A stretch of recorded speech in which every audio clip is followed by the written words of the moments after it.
አዲስ አድርገኝ ዛሬም አሮጌ ነኝ ቃልና ተግባሬ አንስማማም። የእግዚአብሔር ሰላምታ ለሁላችሁ ይድረስ። እንዴት ናችሁት ወንድሞቼ? እኔ በጣም ደህና ነኝ።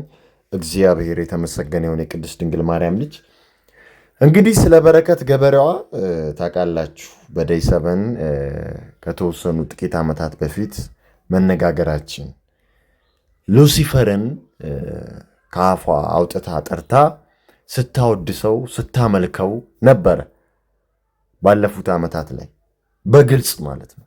በኋላ ላይ አይ በእውቀቱ ስዩም ግጥም ነው ምናምን ብላ አላከከችው። ግን እንዲህ ያለ ግጥም እንዲህ ያለ ሉሲፈርን የሚያወድስ መልአክነ ብርሃነ የሚል የርኩሰት ግጥም እንዴት ኮፒ ፔስት አድርጋ አምጥታ በአንደበቷ ታወራዋለች? ይሲ እንግዲህ ፓርት ኦፍ ቢግ ክለብ ካልሆነች በስተቀር ማለት ነው። ዋን ኦፍ ዘም ካልሆነች በስተቀር ማለት ነውና በጊዜው ብዙ ብለን ነበር በመረጃና በማስረጃ። ግጥሙንም አሰማችኋለሁ፣ ትሰሙታላችሁ መስማት ስላለብን። አሁን ላይ ግን ሉሲፈር እንግዲህ መቀመቅ ውስጥ ልኳታል፣ ፕሪዝን ውስጥ ልኳታል። መልአክነ አባቴነ ብርሃነ ወዳጄነ ያለችው ሉሲፈር መጥቶ ሊያድናት አልቻለም ማለት ነው። ምን ተፈጠረ በረከት ገበሬዋ ላይ? ምን አይነት ወንጀል ሰርታ ነው የታሰረችው የሚለው እንደተለመደው በመረጃና በማስረጃ እናየዋለን። እስከ መርሃ ግብሩ ማብቂያው ድረስ አብራችሁን ቆዩ። ግጥሙ ሰምተን እንመለስ። ሰው ብቻ አይደለህም ካፈር ወተላፈር መልአክነ ሉሲፈር መልአክነ ሉሲፈር ክብር ማንነት ባመጽ የሚታፈር የማትንበረከክ የማትርመጠመጥ ከባለጌ ዙፋን በርጩማን የምትመርጥ ያለ ባህር ሰርጓጅ ያለ ሙሴ በትር በትዕግስት ብቻ ባህር የምትመትር ካዘልከኝ ጀምሮ እንቆቆ ጫንቃ ላይ ከፍታን እንጂ ዝቅታን ላይ እንደ ንስር በረርኩ እንደ እንቁ አበራው የገዛ ክንፎቼን እንደ ዳንቴል ሰራው። በርግጥ ደሃ ነበርክ የነጣ የጠራ ከጦር ሜዳ ይልቅ ገበያ የሚያስፈራ ቤዛ ባታወርሰኝ አወረስከኝ ትዕግስት ለወደፊት ህልሜ እንድኖር በጽናት አባ ብርሃኔ ነህ አባ የምስራቅ በር ገበና ሸሻጊ እንደ ካባ ገበር አባቴ ባትሆን። ዲያብሎሳውያኑ እንኳን የዲያብሎስ ስራ አስፈጻሚዎች እንዲህ ሉሲፈርን አላመሰገኑትም፣ አላወደሱትም፣ አላመለኩትም። እንዲህ ያለ አምልኮ በግጥም ውስጥ ተመልከቱ። እንዲሁም አስታውሳለሁ አንድ ኢንተርቪዋ ላይ ሌዲ ጋጋ አይ ስዌር ቱ ሉሲፈር ብላ ትምላለች። እኛ እግዚአብሔርም ማርያምን እንደምንለው ሁሉ እሷም አምላኳን ጠርታ ሉሲፈር ዲያብሎስ አምላኳን ጠርታ ትምላለች። ስሙ እንግዲህ የነ በረከት ገበሬዋ ሉሲፈር፣ አማጺው ሉሲፈር፣ ኩራተኛው ሉሲፈር፣ ላይት ብሪንገር፣ ደ ሞርኒንግ ስታር፣ ፕላኔት ቬነስ ይሉታል። ብርሃን ሰጪው ብርሃን ትለዋለች።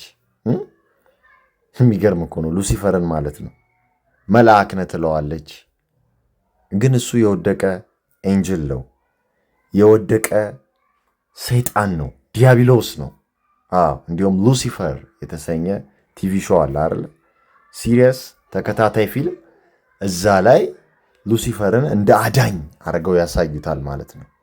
እና ሉሲፈርን እንደ ብርሃን ሰጪ፣ እንደ አምላክ፣ እንደ ፈጣሪ፣ እንደ አዳኝ፣ እንደ መልአክ ለማሳየት በዚህ ዘመን ላይ ሰዎች ስሙን ቀያይረው አዲስ ማንነት ሰጥተው እያመጡት ነው ያሉት ማለት ነው። በጣም በሚገርምና በሚያሳዝን ሁኔታ።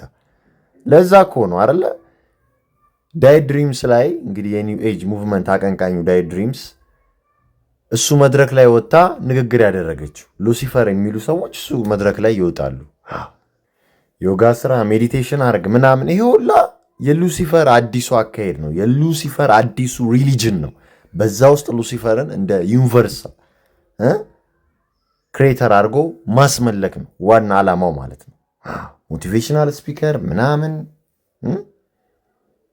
ይሄ ሁሉ ርኩሰት በኒው ወርልድ ኦርደር ውስጥ የሚካተት በኒው ኤጅ ሪሊጅን ውስጥ የሚካተት የኒው ኤጅ ቲቺንግ ነው ማለት ነው።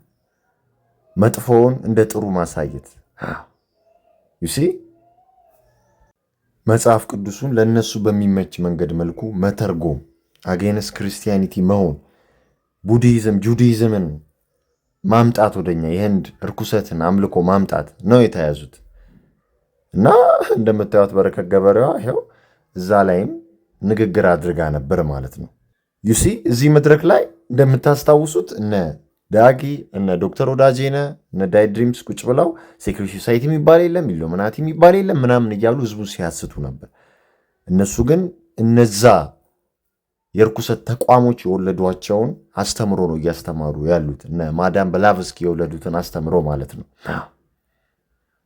ለነሱ ለመሸቀል እንዲመች ተነስ ከቤት ውጣ፣ እንደዚህ ዝቅ በል ገንዘብ ታገኛለህ ምናምን የሚል እርኩሰት፣ አንተ ራስህ አምላክ ነህ የምትፈልገውን ነገር ፈልግ ታገኘዋለህ ምናምን የተባለ የርኩሰት አስተምሮ በዛ ውስጥ ሉሲፈር እንግዲህ ሁሉ እንደሚሰጥ መልአክ እንደሆነ እያስተማሩ ነው ያሉት ማለት ነው።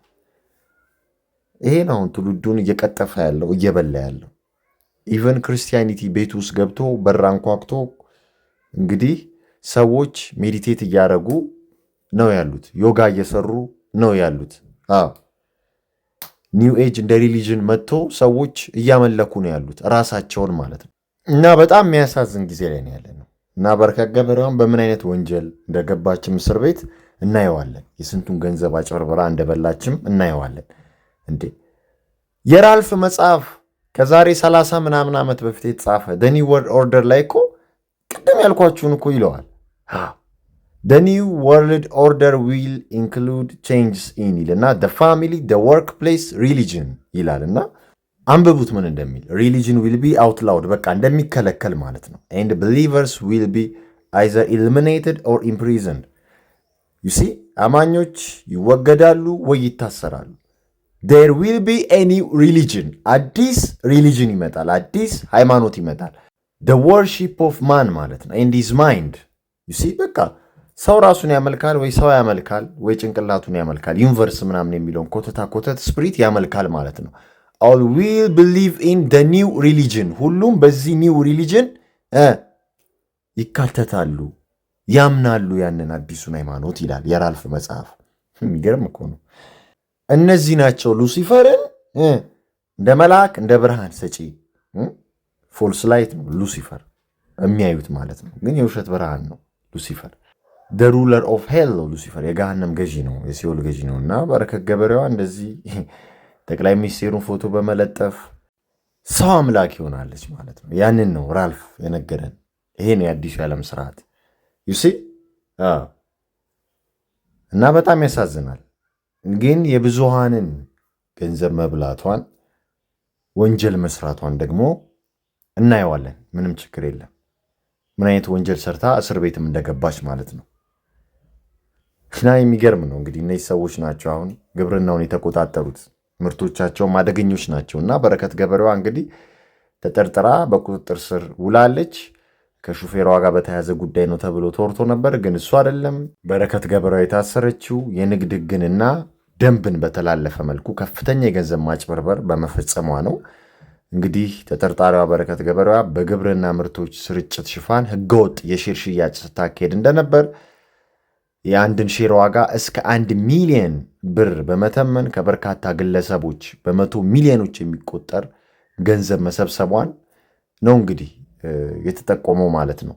ተጠርጣሪዋ ይህንን ተግባር በረከት ገበሬዋ ይህን ተግባር ለመፈጸም የከፍተኛ የመንግስት የስራ ኃላፊዎችን ስም እንደ ሽፋን ትጠቀም እንደነበረም ነው እንግዲህ መረጃዎች የሚያመላክቱት።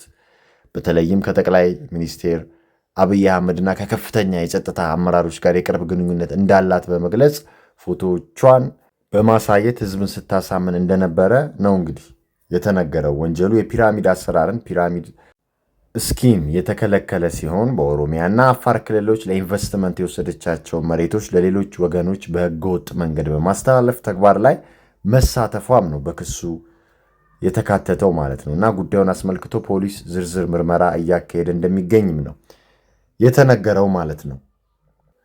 በመቶዎች በሺዎች የሚቆጠሩ ሰዎች እንግዲህ ገንዘባቸውን በሷ እንደተበሉ ነው እየተነገረ ያለው ማለት ነው። እንግዲህ ሉሲፈሯ መጥቶ ያድናት እንደሆነ የምናይ ይሆናል ማለት ነው። እና ሉሲፈራውያን እንግዲህ የዲያብሎስ ስራ አስፈጻሚዎች እንዲህ ርኩሰታቸውን እየሰሩ ነው፣ ህገወጥ ስራቸውን እየሰሩ ነው። እና እንግዲህ ለድሃው ደግሞ ህጉ ሲቆም እንደማየት የሚያስደስት ነገር የለም ማለት ነው። እና ሰው አምላክ የበዛበት ሰው ራሱን እንደ አምላክ የሚያይበት ታይም ላይ ነው የደረስነው። ሀገራችን ተበለሻሽታለች። የዲያብሎስ ስራ እንደ ጉድ ተስፋፍቷል። እና ሁላችንም መጸለይ መቻል አለብን። ጊዜው አስከፊ ጊዜ ነው። ጊዜው የስካመሮች ጊዜ ነው። ጊዜው የሐሰተኞች ጊዜ ነው። የአጭበርባሪዎች ጊዜ ነው። የቀጣፊዎች ጊዜ ነው። የገዳዮች ጊዜ ነው። የደፋሪዎች ጊዜ ነው። የአጥፊዎች ጊዜ ነው። የአመንዝራዎች ጊዜ ነው። የዝሙተኞች ጊዜ ነው። የመጨረሻው ዘመን ነው። ስለዚህ ይህን ሁላ በጸሎት እንድናልፍ ጸንተን እስከ መጨረሻ የጸና ይድናል ስለሚል ቅዱሱ ቃል እግዚአብሔር ጉልበቱን፣ ኃይሉን፣ ብርታቱን ይስጠን፣ ጽናቱን ይስጠን። ይህን የርኩሰት ጊዜ የምናልፍበትን ኃይል፣ ብርታት እርሱ የቅድስት ድንግል ማርያም ልጅ ጌታችን መድኃኒታችን ኢየሱስ ክርስቶስ ይስጠን። ያለሱ ምንም ነገር ስለማይቻል ከእርሱ ጋር ግን አሸናፊዎች ነን። ሁሉም ይቻላል በእርሱ ሁሉም ስለሚቻል ማለት ነውና ፈጣሪ ሁላችንንም ከዲያብሎስ ስራ አስፈጻሚዎችና ርኩሰት ከተሞላበት ሲስተማቸው፣ አካሄዳቸው ይጠብቀን ይሰውረን ለማለት እፈልጋለሁ። ሰላም ለእናንተ ይሁን። አበቃን።